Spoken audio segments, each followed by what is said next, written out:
कंडरे ग्रामपंचायतीच्या हद्दीत ग्रामपंचायतीच्या निधीतून उभारण्यात येणाऱ्या कमानीचे बिंब शुक्रवारी संध्याकाळच्या सुमारास कोसळले।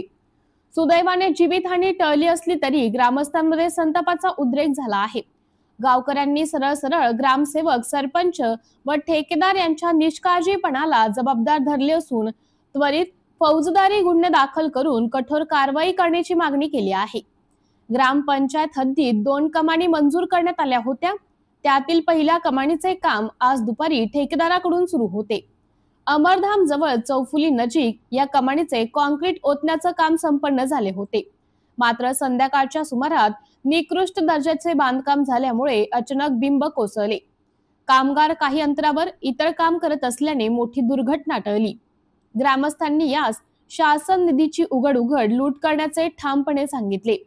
कामाच्या गुणवत्तेकडे साफ दुर्लक्ष करून केवळ पैसा खाण्याचा उद्देश ठेवून हे काम केल्याचा आरोप ग्रामस्थांनी केला आहे।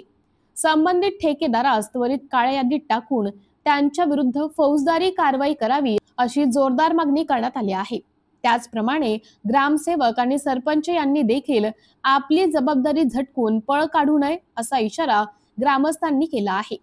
याबाबत समाधान ठाकरे यांनी देखील प्रशासनाच्या ढिसाळ कारभारावर सडकडून टीका केली।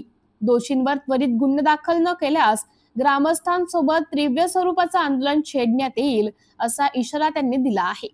निकृष्ट दर्जाचे काम करणाऱ्या अधिकाऱ्यांना व ठेकेदारांना माफ केले जाणार नाही असा ठाम पवित्रा गावकऱ्यांनी घेतला आहे। MDTV न्यूज साठी प्रतिनिधी समाधान ठाकरे, दोंडाईचा।